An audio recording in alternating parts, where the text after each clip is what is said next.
का छेदन हो जाता, मतलब कोई ग्रंथि नहीं रही, क्योंकि बुद्धि सम होने का मतलब आत्म स्वरूप में स्थिति हो। तो उसने शुरू यहां से किया था कि तो देखो ये जो विषय है ना, विषयों को जो विषय,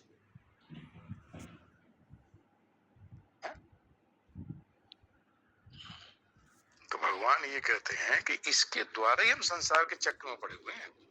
तो ये जो शब्द भी आए हैं ये छांदोपनिषद में है।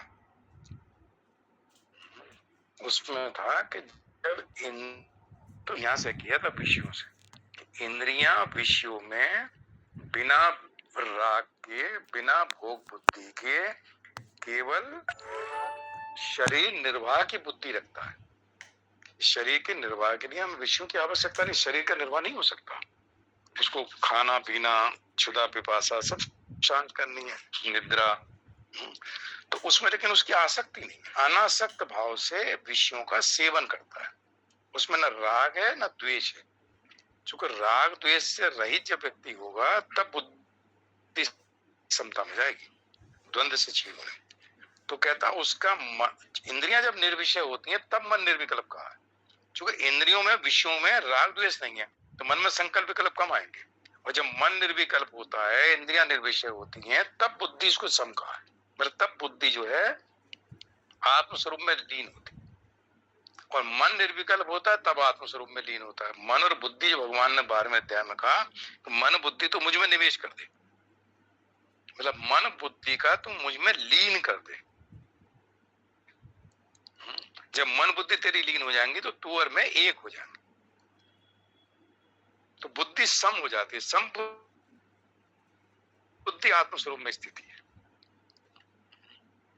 इसलिए इस श्लोक में भी गुणता है, अधिष्ठा है, मनश्चा, चूंकि मन के साथ ही विषयों का सेवन करेगा। मतलब मन जब तक इंद्रियों के साथ मन नहीं होगा तो विषयानुसेवते, मदिष्ठा है, मनश्चा है, मन को आश्रय लेकर ये जो इंद्रियां हैं इनके द्वारा श्रोत्र चक्षु स्पर्शन रसनम ग्रहणम, इनके द्वारा विषयों का सेवन करता है। तो विषयों के सेवन में अगर वो लगा रहेगा तो मन में उतने विकल्प आते रहेंगे विषयों के अनुसार, तो मन निर्विकल्प नहीं हो सकता, और निर्विकल्प मन नहीं होगा तो बुद्धि सम नहीं हो सकती। बुद्धि को तो एकदम निश्चय लेना है, उनके मन के अनुसार, मन में संकल्प विकल्प आते रहते हैं उसके अनुसार बुद्धि को भी। तो बुद्धि मन ये सब विषयों में संसार में लगे रहते हैं, और संसार से संबंध विच्छेद जो भी बात हो रही थी, वो अश्वत्थ वृक्ष जो है उसमें जो अहंता ममता है बड़े दृढ़ मूल वाली है। अनंत समय से इसके मूल इतने दृढ़ हो चुके हैं कि अनंत समय से हमारा जो है संसार के साथ, विषयों के साथ संबंध बना चला जा रहा है, इसलिए दृढ़ हो गए। मतलब संसार वृक्ष के नहीं, मतलब संसार के संबंध के जो मूल है, मतलब संसार के साथ जो हमारा संबंध है, संसार के साथ जो हमारा तादात्म्य है, उसके जो मूल है, उसकी जो जड़ें हैं, मतलब उनके साथ जो अहंता ममता हुआ मैंने इतनी मजबूत हो गई, इतनी दृढ़ मूल वाली हो गई, अंतर अहंता ममता छूट नहीं रही, उसको कह रहा है कि इसको असंगता से काटो। तो यहाँ भगवान ने ये कहा है कि इसको धीरे धीरे विषयों में इंद्रियां जब तक कम जाएंगी तो मन जो है शांत होने लगता है, मन शुद्ध होता है, जितना संसार के विषयों में कम भटकता है। तो विषयों में प्रवृत्ति होने के कारण ही उनकी प्राप्ति का अनुभव नहीं हो पाता, क्योंकि परमात्मा सदा प्राप्त है। परमात्मा को प्राप्त करने की वो नहीं है। संसार जो अप्राप्त है और परमात्मा प्राप्त है, तो अप्राप्त परमात्मा को प्राप्त करने के कितने जन्म हम ले लें, जब कभी प्राप्त हो ही नहीं सकता, क्योंकि उसकी सत्ता नहीं है, अनित्य है, क्षण भंगुर है, परिवर्तनशील है, और हम नित्य हैं। तो संसार को कोई प्राप्त नहीं कर सकता। ये जो स्वप्न जगत में है, जो स्वप्न की सृष्टि है, तो जब तक स्वप्न की सृष्टि तब तक वो सत है। जब जाग जाते हैं तो स्वप्न की सृष्टि असत महसूस हो जाता है, अरे तो सब स्वप्न था। तो ऐसे संसार है, जब तक संसार में जागृत अवस्था में है तो इसको प्राप्त करने की पूरी ताकत लगा देता कि मैं भोग संग्रह करूं और संग्रह के हिसाब से भोग करूं, भोग के लिए संग्रह करूं, तो भोग और संग्रह भी जीवन निकल जाता। तो कहते हैं उसमें जो है लगा रहता है, तो परमात्मा की तरफ अंतर्मुखी नहीं हो पाता, बहिर्मुखी रहता है। संसार का जो इंद्रियों का है, इंद्रियां तो भगवान ने बनाई बहिर्मुखी है क्या? जब विषयों से निवृत्त हो जाती हैं, राग द्वेष उनके साथ नहीं रखती, जब आवश्यकता के अनुसार सेवन करती हैं, तो इंद्रियां है तो रहेंगी तो बहिर्मुखी, लेकिन इंद्रियां शांत रहेंगी। अब बहुत ज्यादा उसे विषयों की आवश्यकता नहीं, ना राग ना, जब जरूरत पड़ेगी तो वो विषयों का सेवन कर लेगा, तो मन शांत होने लगता। तो सुख भोग और संग्रह, इन दो में जो आसक्त रहते हैं उनके लिए परमात्मा प्राप्ति तो दूर रही, वे परमात्मा की तरफ चलने का दृढ़ निश्चय भी नहीं कर पाते, क्योंकि इसी में लगे रहते हैं। विषयों का सेवन करने से स्वयं की गौरता हो जाती है और शरीर संसार की मुख्यता हो जाती है। क्योंकि विषय तो संसार में है, तो मुख्य रूप से हमारा उद्देश्य विषयों का ही रह गया, विषयों का भोग करने का, विषयों का सेवन करने से। तो इसलिए धीरे धीरे साधना में विषयों से निवृत्ति हो, कि जितनी विषयों से निवृत्ति होगी, इसलिए स्वयं भी वो संसार रूप ही बन जाता। गीता में एक जगह जीव को जगत भी कहा, जगत और जीव को एक जगह कह दिया। गीता में 7वें अध्याय का 13वां श्लोक है। तो इसलिए ये श्लोक बड़ा बढ़िया है। 10वें श्लोक में भगवान कहते हैं, उत्क्रामंतम स्थितम वापी भुंजानम वा गुणान्वितम विमूढ़ा नानुपश्यन्ति पश्यन्ति ज्ञान चक्षुषा। उत्क्रामंतम, उत्क्रमण जब करता है शरीर से, जब सूक्ष्म शरीर को बाहर निकलता है, कारण शरीर और सूक्ष्म शरीर एक साथ, उसको उत्क्रमण करना कहते थे।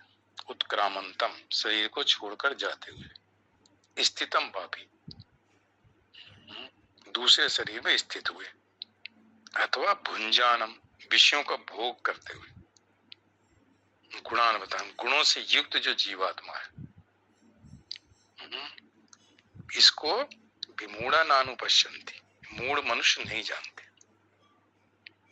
जो जीवात्मा का स्वरूप है, जो आत्म स्वरूप है, उसको जो मोह से मोहित व्यक्ति है, मोहित को अज्ञानी कहा, वो नहीं जानता। ज्ञान चक्षुरा पश्यन्ति, ज्ञान रूपी जो चक्षु जिसके पास है वो उसको जानते हैं। तो 5 चीजें तो वो हो गई विषयों का सेवन करने हुए, श्रोत्र चक्षु स्पर्शन रसनम ग्रहण से, और 3 ये हो गए, उत्क्रामंत, शरीर का उत्क्रमण करते हुए, और शरीर में, दूसरे शरीर में स्थित रहते हुए, भोग करते हुए, और गुणों से युक्त जो जीवात्मा, क्योंकि जीवात्मा हमेशा गुणों से युक्त ही होगा, तभी वो तो जीव बना हुआ। जीव तब तक रहेगा, जब तक जीव रहेगा तब तक वो गुणों से युक्त रहेगा। अगर गुणों से युक्त ना हो, गुणों के साथ संबंध ना हो, तो जीव नहीं रहेगा। फिर सतोगुण गुणातीत हो गया, तो वास्तव में तो गुणातीत है, लेकिन गुणों के संबंध के कारण वो जीव बना हुआ है। सतोगुण रजोगुण तमोगुण आदि के कारण, तो जब तक हमारा संबंध गुणों के साथ है, तो गुण क्या है? प्रकृति त्रिगुणात्मक प्रकृति है।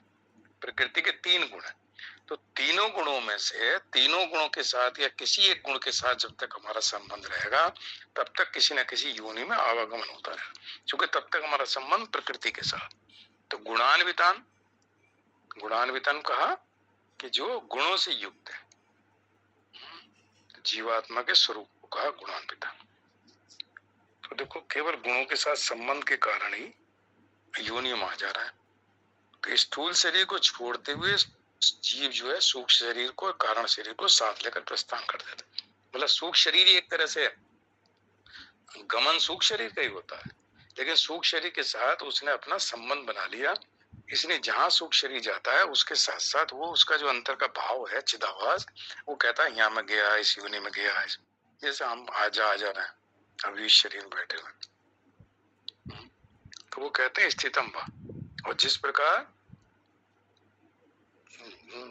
हालांकि राम सुखदास जी ने बढ़िया लिखा, वो कहते हैं जैसे कैमरे के सामने हम जब खड़े होते हैं, तो उस वक्त जो हमारा चेहरे का हाव भाव है, तो वैसे ही कैमरे में अंकित हो जाता है।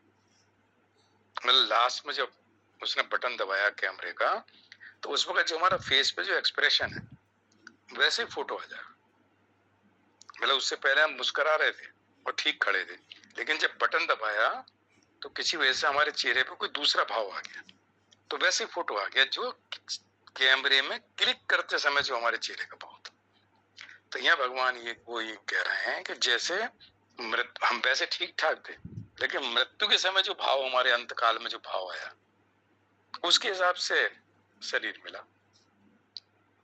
मतलब वैसे भाव ठीक थी, लेकिन मृत्यु के समय कोई अलग भाव आ गया अंतकाले। तो जैसे कैमरे में फोटो की बटन दबाते समय जो हमारा भाव था, उसके साथ हमारा चेहरा बन गया, गुस्से का था या मान लो मुस्कुराहट का था, जो भी था। पलक झपक गई, आंख बंद आ गई। तो जैसे कैमरे का बटन दबाते समय जो अंतिम भाव था, जब उसने बटन दबाया, उस भाव के अनुसार हमारा चित्र अंकित हो गया। तो ऐसी अंतिम भाव के अनुसार हमारा अंकित हो गया, उस भाव के अनुसार हमें शरीर की प्राप्ति हो जाती। अंतकालीन चिंतन के अनुसार भावी जो स्थूल शरीर बनने में कई बार समय लगता है, तब तक सूक्ष्म शरीर वायु में शरीर है के जहां भी उसको होगी वहां वो रहता है। तो कहते भुंजानम। तो जब विषयों को भोगता है तो उस वक्त अपने को बड़ा सावधान मानता है, विषय सेवन में सावधान रहता भी है। विषय मनुष्य शब्द स्पर्श रूप रस गंध किसी एक विषय को अच्छी तरह जानता है, लेकिन कहते इतनी सावधानी रखने पर भी वो अज्ञानी है। क्यों? क्योंकि विषयों के प्रति ये सावधानी किस काम की?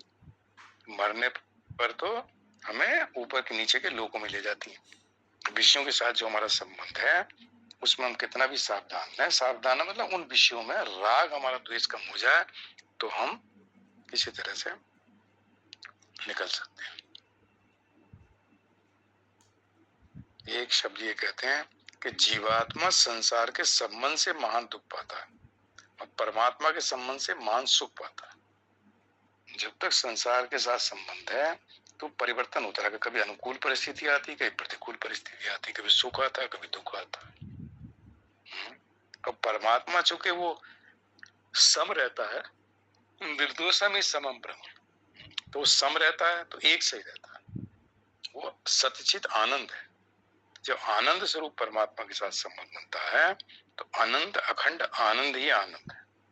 वहां ऐसा नहीं कभी आनंद है कभी नहीं है, जब उसका स्वरूप ही आनंद स्वरूप है तो वहां आनंद ही आनंद है। संसार में कभी आनंद है, कभी दुख है, कभी सुख है। क्योंकि संसार एक क्षण भी स्थिर नहीं रहता, क्षण भंगुर है। और अज्ञानी मनुष्य इस संसार को स्थिर मानते हैं। तो स्थिर मानते हैं इसलिए भोग सामग्री भोगता इन सबको स्थायी माने बिना भोग हो सके। ये कहते हैं ये सब स्थायी है, इतना पैसा इकट्ठा हो जाए कि मैं इसी संसार में अनंत समय तक भोगों को भोगता रहूं। इसलिए ऐसे मनुष्य को ज्ञान नेत्र बंद हो जाते हैं, ज्ञान चक्षु जो है बंद हो जाते हैं, सदा जीने की इच्छा करते रहते हैं। तो ये कहना, तो गुणों के साथ संबंध मानने से जीव गुणान्वित हो गया। जो गुणान्वित कहा ना इन्होंने, गुणों के साथ जिसका संबंध है वो गुणान्वित है। संबंध न माने तो तीनों गुणों से रहित है। अब देखो ये भी मानना ही है, मतलब ये भी क्या मान्यता है हमारी। हमने मान लिया कि मेरे साथ इस गुण के, मेरे मैं तो बड़ा सात्विक हूँ, अब मैं बड़ा सात्विक हूँ तो सतगुण के साथ अच्छा संबंध है। सतगुण के साथ रहने में ऊपर के लोगों में जाता है, ज्ञान होता है और धीरे धीरे कभी छूट भी जाता है। लेकिन ये सोचे कि उसका भी सुख अगर ना ले, उसका भी भोग ना करे, उस सतगुण का जब ज्ञान और सुख उसमें आता है, प्रकाश आता है, तो उसको भी साक्षी भाव से देख के उसके साथ उसमें अटके ना। तो ये भगवान यह कहते हैं कि जब हम गुणों के साथ हमारा संबंध नहीं होता तो वो क्या होता है, संबंध न माने तो वो तीन गुणों से रहित मतलब निर्गुण हो जाता है। और आत्मा जो है निर्गुण है तो उसका स्थिति जो अपने आत्मा गुणों से अतीत जब हो जाता है तो अपने स्वरूप में आ जाता है। गुणों के साथ संबंध होने से जन्म मृत्यु होते रहते हैं, भगवान ने गीता में कहा। तो शरीर को छोड़कर जाना, दूसरे शरीर में स्थित होना और विषयों को भोगना, तो तीनों क्रियाएं अलग अलग है। शरीर छोड़ के जाएगा तो ये भी एक क्रिया है, और शरीर में स्थित होगा दूसरे शरीर में जाकर वो भी एक क्रिया है, और विषयों को भोगना ये भी एक क्रिया है। पर इनमें रहने वाला जो जीवात्मा वो कहते हैं वो एक ही है। भाई शरीर छोड़ के गया वो भी तो वही है, जो शरीर में स्थित है वो भी वही है, जो विषयों को भोग रहा है वही वही है, जागृत में वही है, स्वप्न में वही है, सुसुप्ति में वही है। तो जीवात्मा तो सारी अवस्थाओं में एक ही जीवात्मा, जीवात्मा कोई परिवर्तन नहीं होता। बचपन में वही था, जवानी में वही है, बुढ़ापे में वही है। जीव भाव में जीवात्मा में कोई फर्क नहीं। शरीर को छोड़ के तो ये 8 हो गए, 5 वहां हो गए पिछले श्लोक में, श्रोत्रम चक्षु, और 3 ही अवस्था, शरीर को छोड़कर जाना, दूसरे शरीर में स्थित होना, फिर विषयों को भोगना। तो कहते हैं ये बात अविवेकी मनुष्य इसको नहीं जानता, जो अज्ञानी है वो अपने अनुभव की तरफ नहीं देखता, उसको महत्व नहीं देता।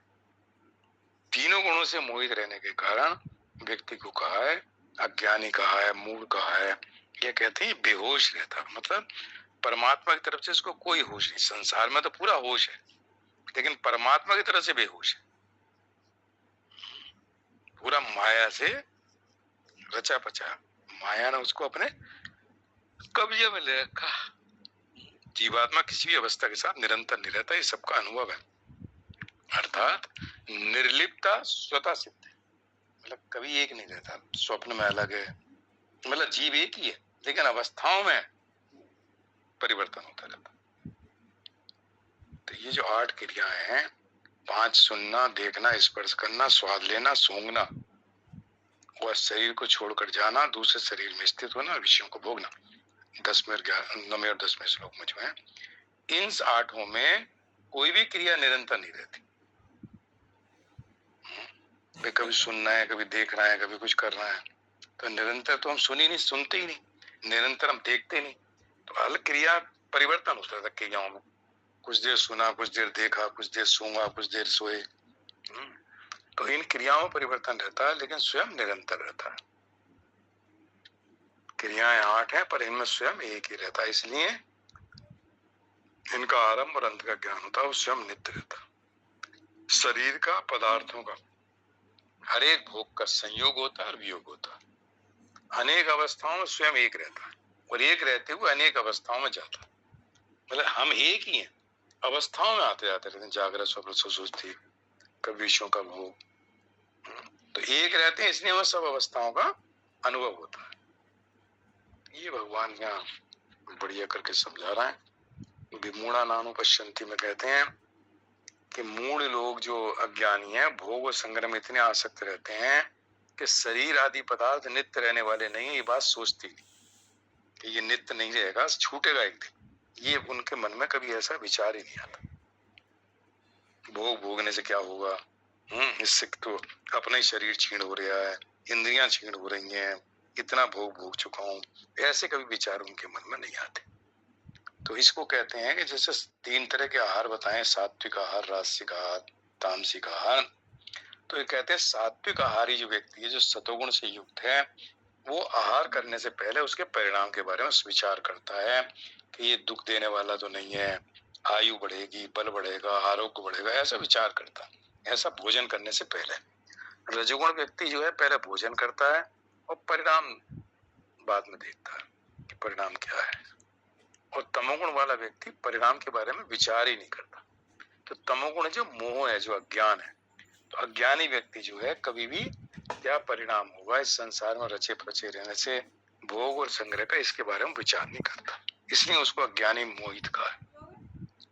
वो कहीं विचार ही नहीं करता कि जो मैं कर रहा हूँ इसका क्या होगा, कि नरक जाऊंगा, स्वर्ग जाऊंगा, कोई मतलब नहीं। वो कहता मुझे तो यहीं रहना, उसके मन में कभी ऐसा विचार नहीं आता। तो उसको भगवान कहे तमोगुण का है। और जो आहार के साथ श्लोक जो है उसमें तामसिक व्यक्ति में परिणाम के बारे में नहीं आया, राजसिक और सात्विक व्यक्ति में आया।